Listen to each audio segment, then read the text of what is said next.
Un saludo a todos, gracias por estar aquí. Es una bendición siempre que nos reunimos o nos congregamos con la finalidad de crecer en la gracia y en el conocimiento de aquel que nos llamó de las tinieblas a su luz admirable. Gracias por acompañarnos. Vamos a ir al tema de hoy. Antes de eso vamos a orar y a poner todo en las manos del Señor. Cierre sus ojos y oremos. Padre bendito, eres bueno y fiel, Padre. Queremos agradecerte la oportunidad que nos das de estar juntos y de estar en comunicación a través de este medio que es la internet, Señor. Nos ponemos en tus manos. Glorifica tu nombre, exáltate como un poderoso gigante y permítenos, oh Dios, ser llenos de tu espíritu, ser llenos del conocimiento de tu palabra y que nos permitas vivirla, Señor, experimentar, Señor, la riqueza de tu gracia, el grande amor tuyo. En el nombre de Cristo te bendecimos hoy, en el nombre de Jesús, nuestro Señor y Salvador. Amén. Amén.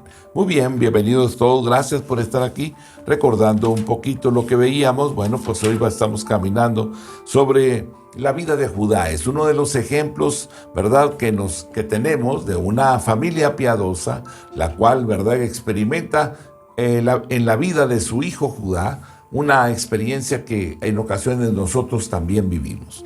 Así que hemos caminado a través de la Escritura y hemos visto, ¿verdad?, todo este pasaje de lo que es Génesis 38, versículo 1 al 30. Y decíamos que se hace a través de este pasaje una gran advertencia. Un hijo o una hija se pueden extraviar dentro de una familia. Un joven o una joven pueden abandonar un hogar piadoso para salir al mundo por años, pasar años llevando una vida mundana, una vida apartada de Dios. De hecho, el mundo siempre absorberá a una persona que no confíe ni siga a Dios. La persona se volverá mundana, decíamos también que buscará los placeres, las posesiones y comodidades de esta tierra, sin prestarle atención alguna a Dios. Este es el tema de este pasaje. El deterioro moral de un hijo díscolo o un hijo desobediente, indócil, rebelde, que abandonó un hogar piadoso para salir al mundo, ¿verdad? Génesis 38:1 nos dice: aconteció en aquel tiempo que Judá se apartó de sus hermanos y se fue a un varón adulamita que se llamaba Hira, ¿verdad? Así que decíamos que Judá abandona su familia piadosa, abandonó la influencia de un padre piadoso. Las Escrituras dicen que él abandonó a sus hermanos, no a su padre. La idea es que él se alejaba de sus hermanos. Al parecer estaba harto de las mentiras de los hermanos a su padre y con el enfriamiento de Jacob por José, ¿verdad? Ese sufrimiento que padecía Jacob, ¿verdad?, al saber que su hijo había muerto, devorado por algunas fieras. Ese fue el engaño de sus hijos. Además, Judá estaba consumido con la culpa de toda la situación con que José, ¿verdad?, él y sus hermanos habían vendido a José a la esclavitud y habían engañado a su padre para que pensara que a José lo había matado algún animal salvaje. Bien, pues esto es lo que acontece y Judá se encuentra triste, ¿verdad?, deprimido en este aspecto. Ya no quiere estar en casa y determina irse.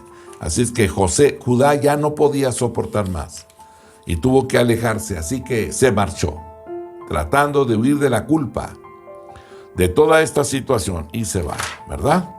Ahora, necesitamos nosotros hoy también, ¿verdad?, ver las situaciones que vive este hombre al alejarse. No se resuelve la situación o el sentido de culpa. Él no va con su padre, no le declara realmente el suceso, simplemente trata de huir, ¿verdad?, y no ver lo que su padre está viviendo. Ellos pensaron que su padre iba a pasar tristeza solamente por algunos días y después se iba a recuperar, iba a seguir adelante. Mas, sin embargo, pasa el tiempo y Jacob no se anima, no se levanta de ese desánimo, y entonces lo ven llorar, ¿verdad?, constantemente por su hijo José. Génesis 38, versículo 3 al 10. Y ella concibió y dio a luz un hijo y llamó su nombre Este es el hijo mayor, ¿verdad?, de Judá. Concibió otra vez y dio a luz un hijo y llamó su nombre Onán, su segundo hijo. Y volvió a concebir y dio a luz un hijo y llamó su nombre Sela, es el tercer hijo. Y estaba en Kesib cuando lo dio a luz. Después Judá tomó mujer para su primogénito la cual se llamaba Tamar. Y el primogénito de Judá, fue malo ante los ojos de Jehová y le quitó Jehová la vida.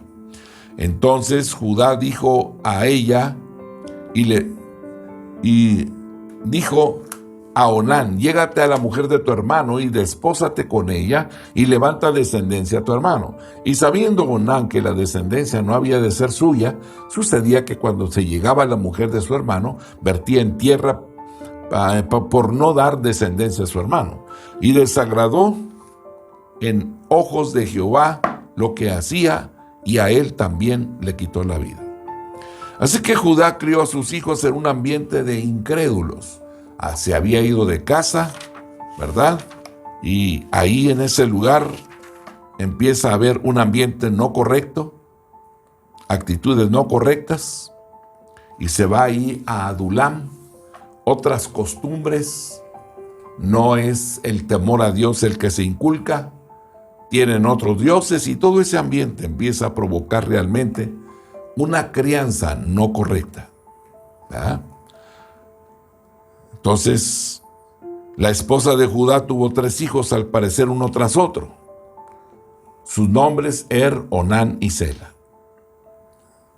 Y Judá nombró al primer hijo, pero su esposa nombró a los otros 2. Esto sugiere que la esposa de Judá, que era una incrédula, se estaba volviendo de los 2 padres. El padre más dominante de la familia. Su apego al mundo y a la adoración de la religión falsa era sin dudas la influencia más grande sobre los hijos. Hasta donde podemos saber de las Escrituras, la casa tenía poca influencia de una piedad verdadera, de tener alguna piedad. Los 3 hijos de Judá fueron criados en un hogar y un ambiente de mundanalidad y falsa religión. Cuando el hijo mayor, se volvió un hombre, al parecer a Judá le había preocupado el ambiente impío de la casa. Y observamos que él mismo salió a buscar una joven para que se casara con su hijo Él no le dejó la decisión por completo a su hijo. Esto resulta sorprendente, ya que había actuado por su cuenta cuando él se casó. Nunca buscó el consejo de Jacob. Parece que a Judá le preocupaban los hábitos perversos de su hijo, tanto que quería hallarle una esposa que pudiera quizás ayudar a enderezarlo. Cualquiera que sea el caso, Judá halló a Tamar, quien se casó con pero llevó una vida tan perversa que Dios le quitó la vida. ¿Cuál fue su perversidad? Una perversidad tan terrible que Dios le quitó la vida. ¿Cuál sería esa?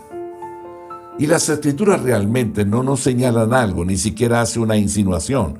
Todo cuanto dice es que él era perverso, tan perverso que era un insulto absoluto ante los ojos de Jehová. En el versículo 7 nos dice: y primogénito de Judá. Hablamos de Génesis 38, versículo número 7. Y el primogénito de Judá, fue malo ante los ojos de Jehová y le quitó Jehová la vida. Esta frase en particular enfatiza el horror y la naturaleza extensiva de la perversidad. Era tan terrible que representaba una afrenta ante los propios ojos de Jehová. En consecuencia, Dios no tuvo opción alguna que quitarle la vida, eliminarlo de la tierra. Luego Judá siguió la ley de la época. Él dio a Tamar como esposa al hijo mayor vivo, a Onán. Esta era la ley que más tarde se conocería como la costumbre del levirato, ¿verdad? Deuteronomio 25, versículos 5 al 10. Cuando hermanos habiten juntos y muriere alguno de ellos y no tuviere hijo, la mujer del muerto no se casará fuera con hombre extraño. Su cuñado se llegará a ella y la tomará por su mujer y hará con ella parentesco. Y el primogénito que ella diere a luz sucederá en el nombre de su hermano muerto, para que el nombre de éste no sea borrado de Israel.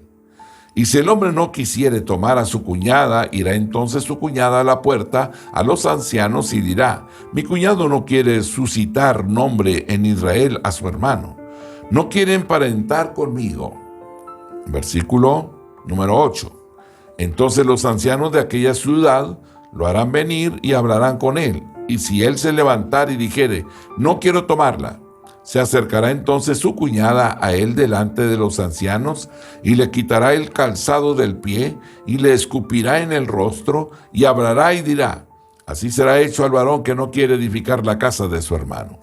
Y se le dará este nombre en Israel: la casa del descalzado. Aleluya. Mateo capítulo 22, verso 24.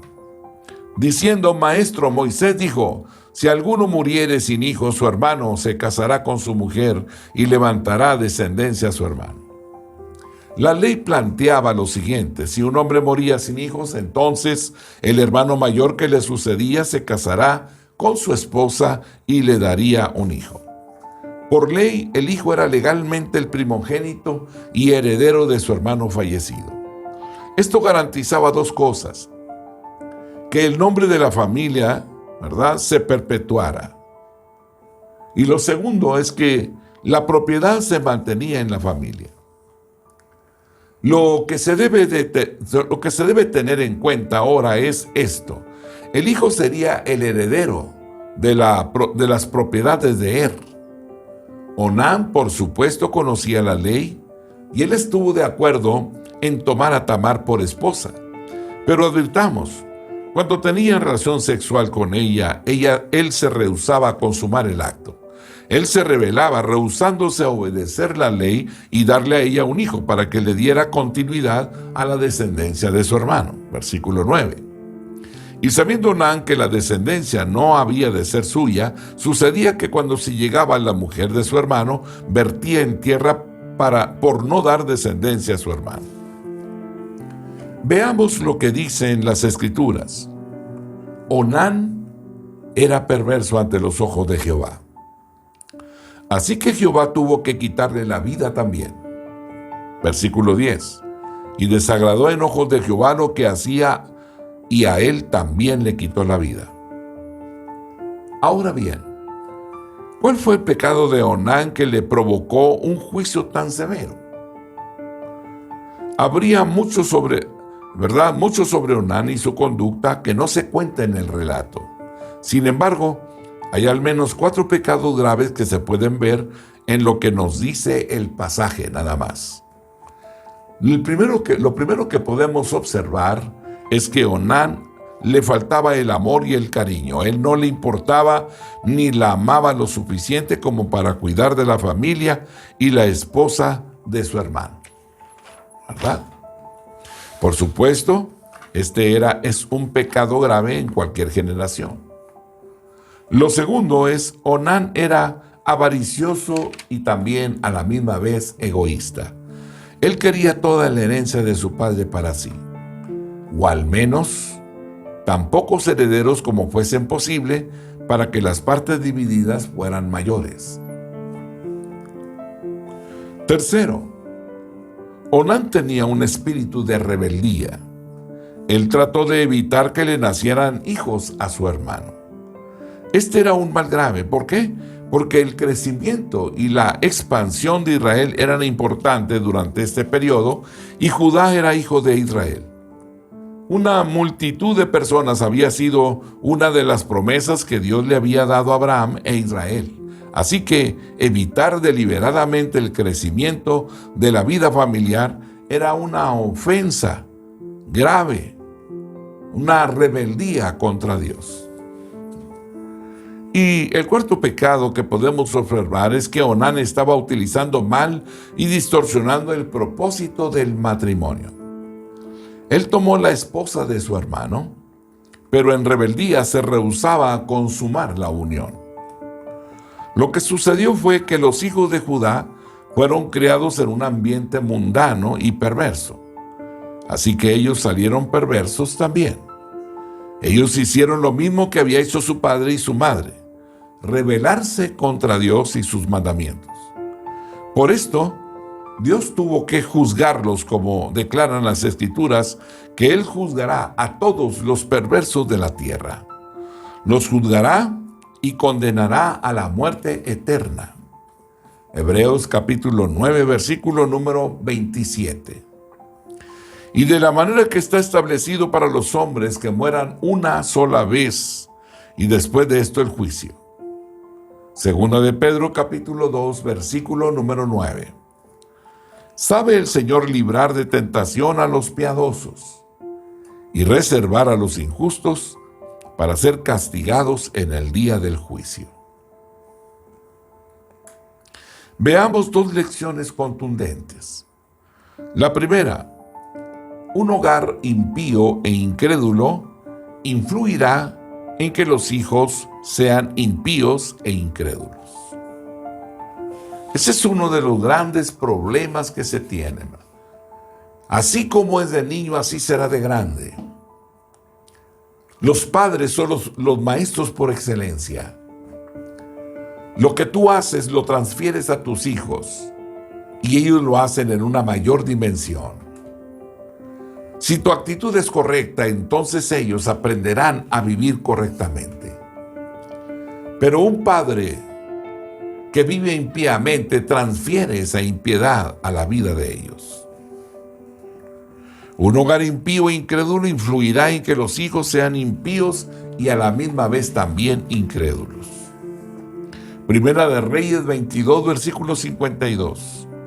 E hizo lo malo ante los ojos de Jehová, y anduvo en el camino de su padre, y en el camino de su madre, y en el camino de Jeroboam, hijo de Nabat, que hizo pecar a Israel. Segunda de Reyes 17:15.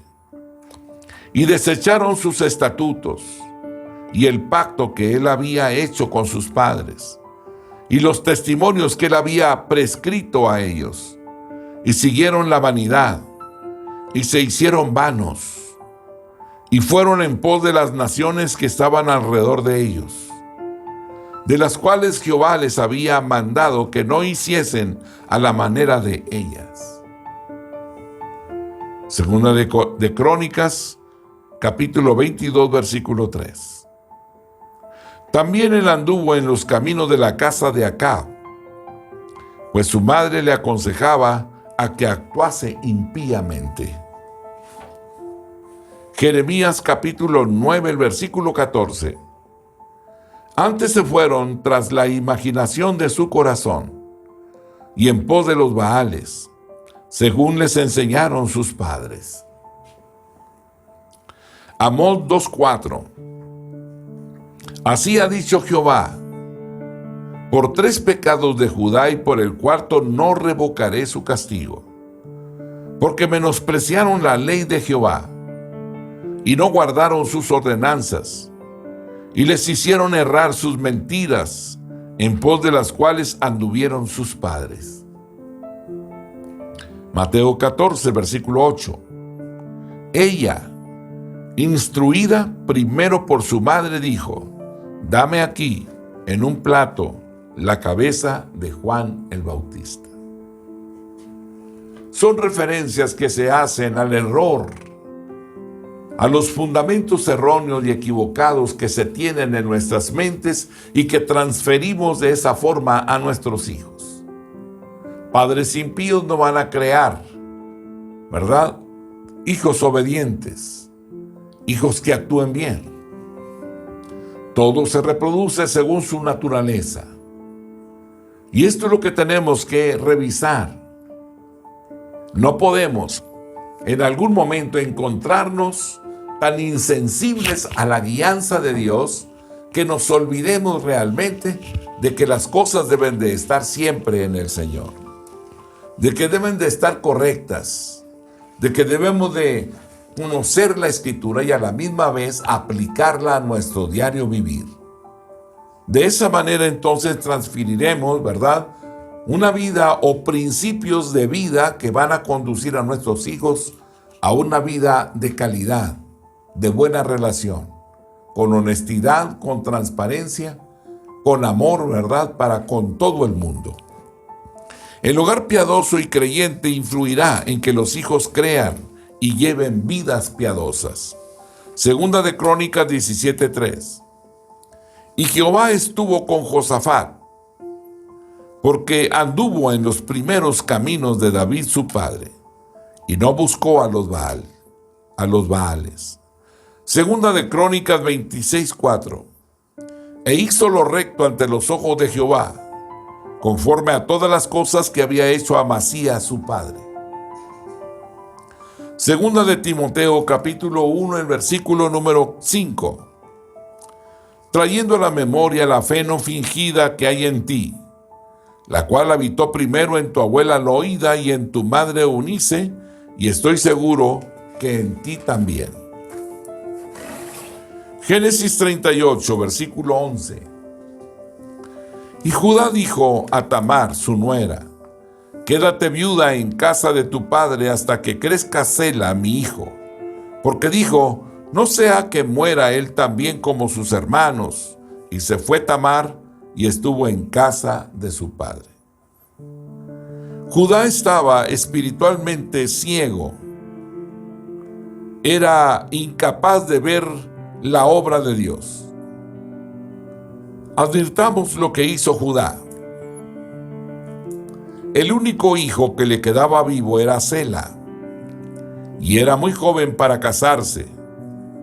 Por eso Judá le dijo a Tamar que regresara a la casa de su padre hasta que Sela tuviese edad suficiente para casarse con ella. Pero Judá no tenía intención de dejar que Tamar se casara con su hijo, con su tercer hijo. Él la consideraba mala suerte, que ella era directa o indirectamente la causa de la muerte de sus dos hijos. Él no se atrevió a arriesgarse con ella y que le trajera la muerte a su tercer hijo.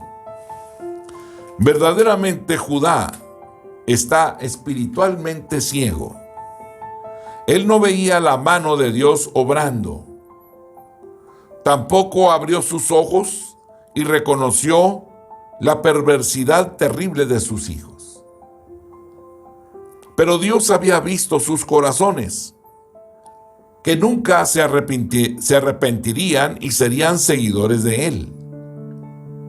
Judá había llevado una vida tan mundana que obviamente estaba ciego para ver a Dios. Estaba ciego con respecto a ver sus propósitos, ciego para ver la conducta piadosa y justa exigida por Dios. ¿Cuántos de nosotros nos volvemos ciegos espiritualmente? Ciegos para las cosas de Dios. Ciegos para lo que es una conducta realmente piadosa y justa. Ciegos a lo que es una conducta impía y perversa. Isaías 59, versículo 10. Palpamos la pared como ciegos y andamos a tientas como sin ojos. Tropezamos a mediodía como de noche. Estamos en lugares oscuros como muertos. Mateo capítulo 6, versículo 23. Pero si tu ojo es maligno, todo tu cuerpo estará en tinieblas. Así que si la luz que en ti hay es tinieblas, ¿cuántas no serán las mismas tinieblas? Juan 3:19. Y esta es la condenación, que la luz vino al mundo y los hombres amaron más las tinieblas que la luz, porque sus obras eran malas. Segunda de Corintios capítulo 4, versículo 3 y 4. Pero si nuestro evangelio está aún encubierto, entre los que se pierden está encubierto, en los cuales el Dios de este siglo cegó el entendimiento de los incrédulos, para que no les resplandezca la luz del evangelio de la gloria de Cristo, el cual es la imagen de Dios. Aleluya. Efesios 4, versículo 18. Teniendo el entendimiento entenebrecido, ajenos de la vida de Dios por la ignorancia que en ellos hay, por la dureza de su corazón. Las condiciones de los hombres alejados de Dios realmente son lamentables. Insensibles a las cosas espirituales. En otras palabras, muertos espiritualmente. No alcanzan a discernir ni aún sus propias acciones, si se encuentran en la voluntad de Dios o no.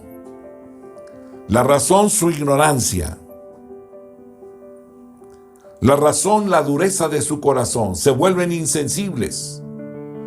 Si escuchas el evangelio y no lo obedeces, tu corazón se vuelve como una piedra, insensible. El Salmo 73 nos habla y dice: Dios los entregó. Los has puesto en deslizaderos. Insensibles a la voz de Dios y ni siquiera perciben en dónde se encuentran. La oportunidad de vivir esa vida eterna se encuentra hoy.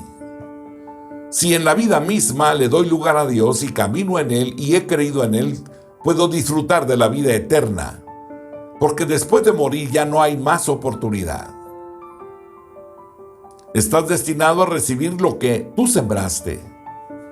Si le has creído a Dios, entonces la misericordia de Dios te alcanzará y Él te dará la vida eterna. Él estará ahí esperándote con los brazos abiertos. Pero si tú has sembrado iniquidad, si has sembrado mal, si no has actuado conforme a su justicia, entonces no estás perdonado. Por lo tanto, pagarás el precio del pecado. Primera de Juan, capítulo 1, versículo 6. Si decimos que tenemos comunión con Él y andamos en tinieblas, mentimos y no practicamos la verdad. La palabra es clara en estos aspectos. Hay una grande necesidad que nosotros tenemos de invertirnos en las cosas eternas, de poner en práctica el mandamiento, la ordenanza. Perdona, que tengas hambre y sed por la justicia de Dios, que encuentres en la palabra y en la meditación de la misma esa satisfacción, que te satisfagas en ella. Primera de Juan 2:11. Pero el que aborrece a su hermano está en tinieblas y anda en tinieblas y no sabe a dónde va, porque las tinieblas le han cegado. Las tinieblas le han cegado los ojos. No puede ver, no puede oír. El pecado produce insensibilidad. Salmo 82:5. No saben, no entienden, andan en tinieblas, tiemblan todos los cimientos de la tierra. Es increíble realmente cuando estamos caminando en el Señor y que empezamos a observar todo ese mundo de cosas. Vamos a la iglesia, pero no instruimos a nuestros hijos. Significa, no les damos las herramientas que ellos necesitan para discernir y huir del mal, apartarse de lo malo. Parece como si la curiosidad tuviera una mayor fuerza que la verdad. Pero es porque no le dan lugar a la verdad. Proverbios 4:19. El camino de los impíos es como la oscuridad. No saben en qué tropiezan. No saben en qué momento toman decisiones erróneas. No saben en qué momento menosprecian la verdad. No saben en qué momento se alejan de los caminos de vida. Porque no se logra entender la razón de vivir. La razón por la cual vivimos es glorificar, exaltar, bendecir el nombre de aquel que nos ha llamado de las tinieblas a su luz admirable. Jeremías 23, versículo 12. Por tanto, su camino será como resbaladeros en oscuridad. Serán empapados y caerán en él. porque yo traeré mal sobre ellos en el año de su castigo, dice Jehová.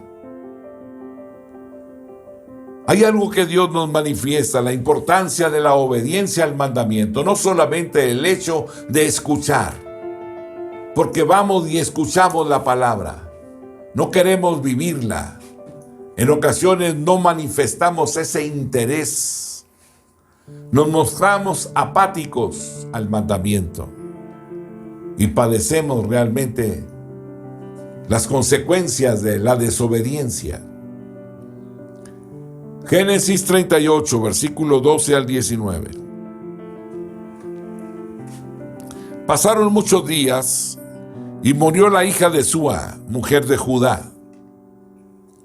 Después Judá se consoló y subía a los trasquiladores de sus ovejas a Timnat, él y su amigo Hira, el adulamita.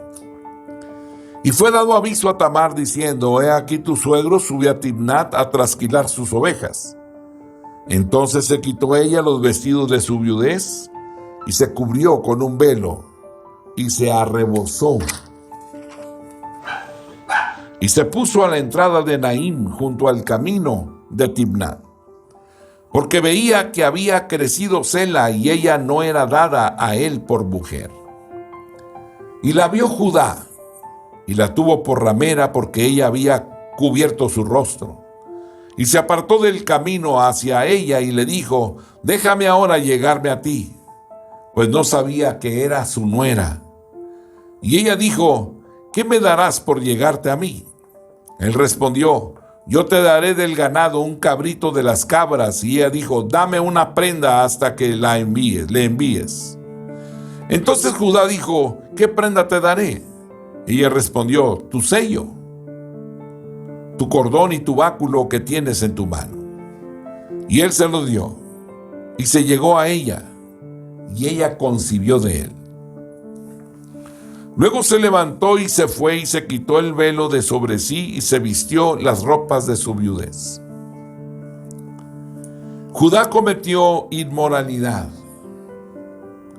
Lo que podemos observar ahora es cuánto puede extraviarse una persona en un medio mundano. Lo primero que observamos es que la esposa de Judá murió. Al parecer fue algún tiempo después de que él había enviado a Tamar de vuelta a la casa de su padre. Lo segundo que podemos observar en este pasaje es, después de algún tiempo de luto, Judá hizo un viaje con su amigo Hira, donde trasquilaban las ovejas. La ocasión era una ocasión de festejos y probablemente Judá creyera que la ocasión de alegría lo ayudaría a quitarle de su mente la muerte de su esposa. Tamar se enteró de que Judá había subido donde los trasquiladores de ovejas. Finalmente, había llegado a la conclusión de que Judá no tenía intenciones de dejar que Sela se casara con ella. Por eso ella ideó una estratagema por medio de la cual pudiera irse a la cama con Judá y tener un hijo por medio de él. Ella se vistió con las ropas de una prostituta, se colocó un velo, se sentó cerca del camino donde se sentaban generalmente las prostitutas del templo. En Canaán, la promiscuidad era prácticamente una forma de vida. Sus acciones realmente era algo común. Incluso la profesión de prostituta del templo se consideraba en ese tiempo para los paganos respetable. Se conoce que en muchos sistemas religiosos antiguos como este, se esperaba que todas las mujeres de la comunidad se dedicaran en una ocasión a esta práctica. Era un ofrecimiento votivo, real, gratitud a sus dioses paganos. Tamar estaba posando realmente como una prostituta del templo, más que como una prostituta ordinaria. Podemos ver que Judá se volvió al sexo ilícito por placer y durmió con Tamar, su nuera, sin saberlo. Observemos con qué facilidad se le acerca como un hombre de experiencia. La cuarta cosa que podemos ver en este pasaje es que Judá cayó en la trampa. Ella pidió pago y Judá sugirió un cabrito. Al parecer, el pago acostumbrado para las prostitutas del templo era ese. Tamar era astuta. Ella pidió una prenda hasta que Judá pudiera regresar con el cabrito y ella explicó lo que quería. Ella pidió el sello de Judá y su cordón, el cordón que se usaba para atar el sello al cuello del dueño, y el báculo que Judá llevaba en su mano. Judá estuvo de acuerdo, tuvo sexo y Tamar quedó embarazada. Después Tamar regresó a la casa de su padre y se vistió de viuda nuevamente.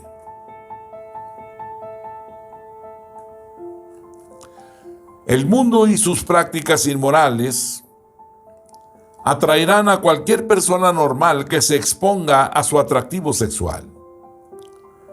Si vivimos en un medio mundano, entonces nos sentiremos atraídos sexualmente. Esto quiere decir que todo hogar debe cuidarse de lo que ve en la televisión, lo que observa en las películas, dónde van los miembros de la familia y cuáles son sus actividades. Éxodo capítulo 20, versículo 14. No cometerás adulterio. Job 24:15. El ojo del adúltero está aguardando la noche diciendo, no me verá nadie, y esconde su rostro. Mateo 5, 27 y 28. Oíste que fue dicho, no cometerás adulterio, pero yo os digo que cualquiera que mira a una mujer para codiciarla, ya adulteró con ella en su corazón. Primera de Corintios capítulo 6, versículos 9 y 10. ¿No sabéis que los injustos no heredarán el reino de Dios? No erréis, ni los fornicarios, ni los idólatras, ni los adúlteros, ni los afeminados, ni los que se echan con varones, ni los ladrones, ni los avaros, ni los borrachos, ni los maldicientes, ni los estafadores heredarán el reino de Dios. La palabra es clara en ello. Y vemos la necesidad que hay, porque hemos venido hablando de la instrucción, de la educación y la enseñanza. La grande necesidad que hay de que estemos llenos del conocimiento de aquel que nos llamó y que el temor de Dios esté en nuestras mentes y en nuestros corazones. Dejamos aquel estudio. Dios les bendiga a todos. La paz de Dios sea con ustedes. Amén.